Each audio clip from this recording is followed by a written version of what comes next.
अगर आप भी संजू और बटलर को एक बेहतरीन खिलाड़ी मानते हो तो वीडियो को लाइक जरूर कीजिएगा। दोस्तों, राजस्थान के रजवाड़ों ने अपने बल्ले से मचाई इस कदर तबाही जिसको देखकर कांप उठा हैदराबाद का गेंदबाजी क्रम। सूखे पत्तों की तरह बिखर गया हैदराबाद का खेमा। तो आखिर कैसे राजस्थान और हैदराबाद के बीच खेले गए इस मुकाबले में पार हुई रोमांच की सारी हदें, और क्या कुछ हुआ इस महामुकाबले में जिसमें अंतिम गेंद तक ये कहना मुश्किल था कि कौन मारेगा इस मुकाबले पर बाजी, और कैसे राजस्थान की शानदार बल्लेबाजी का हैदराबाद ने कैसे दिया मुंह तोड़ जवाब। उनकी तूफानी बल्लेबाजी से लेकर गेंदबाजी तक का पूरा वीडियो हम आपको दिखाएंगे। लेकिन उससे पहले आप सभी को क्या लगता है, जायसवाल और संजू में से धाकड़ बल्लेबाज कौन है? अपनी राय हमें कमेंट करके जरूर दीजिएगा। दोस्तों, जयपुर के मैदान पर राजस्थान के सामने हैदराबाद की चुनौती थी। दोनों टीमें एक दूसरे को रौंदने के लिए पूरी तरह से तैयार थी। ऐसे में दोनों टीमों के बीच घमासान को देखने के लिए मैदान खचाखच भरा हुआ था। इस मुकाबले में संजू ने टॉस जीतकर पहले बल्लेबाजी करने का फैसला किया और उनका यह फैसला सटीक साबित हुआ। राजस्थान की ओर से जायसवाल के साथ जोश बटलर मैदान पर आते हैं और राजस्थान के फैंस को इन दोनों बल्लेबाजों से तूफानी शुरुआत की उम्मीद थी, और इन दोनों ही बल्लेबाजों ने किसी को निराश नहीं किया। और पहले ओवर से जायसवाल ने अपने तेवर दिखाने शुरू कर दी और गेंदबाजी करने आए भुवनेश्वर कुमार का स्वागत जायसवाल ने चौके के साथ किया। और उसी ओवर के अंतिम गेंद पर एक और चौका ठोककर जायसवाल ने हैदराबाद की धज्जियां उड़ानी शुरू कर दी। हालांकि दोस्तों, ये तो महज एक शुरुआत थी।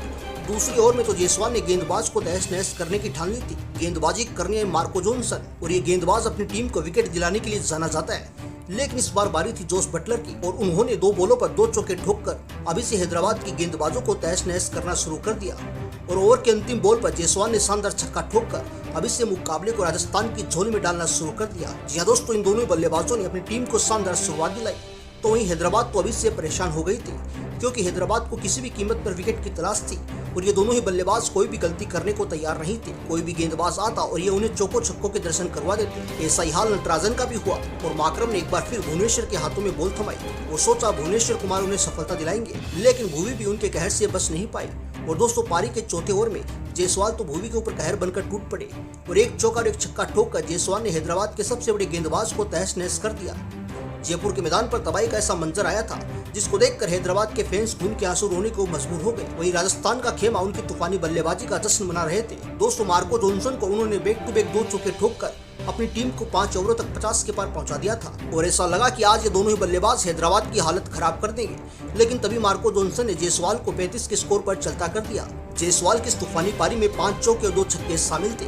उनके आउट होने के बाद संजू सैमसन कोहराम मचाने के लिए मैदान पर आते हैं। हालांकि जायसवाल के आउट होने के बाद रनों की रफ्तार में थोड़ी लगाम लग चुकी थी। संजू ने मैदान पर आते ही चौके के साथ अपना खाता खोलकर अपनी टीम को 6 ओवरों तक 60 रनों के पार पहुंचा दिया था। ये राजस्थान के लिए बेहद शानदार शुरुआत थी, क्योंकि उनके 2 सबसे भरोसेमंद बल्लेबाज मैदान पर मौजूद थे जो कहर बरपाने को पूरी तरह से तैयार थे। और जायसवाल के आउट होने के बाद संजू ने बटलर के साथ मिलकर पारी को संभाला और ऐसा लगा कि अब हैदराबाद मुकाबले पर शिकंजा कस लेगी। लेकिन तभी मार्कंडे गेंदबाजी करने को आए और संजू ने उनका स्वागत ही तूफानी छक्के के साथ किया। इसकी अगली बॉल पर संजू ने कवर के ऊपर से एक और छक्का ठोक डाला। संजू की ऐसी तूफानी पारी को देखकर पूरा स्टेडियम खुशी से झूम उठा था और पूरा मैदान संजू के नारों से गूंजने लगा। 209 ओवरों तक राजस्थान ने 95 रन बना लिए थे और ये दोनों ही तूफानी अंदाज में बल्लेबाजी कर रहे थे। लेकिन दोस्तों, आप सभी को क्या लगता है, इस मुकाबले को कौन करेगा अपने नाम? कमेंट करके अपनी राय हमें जरूर दीजिएगा।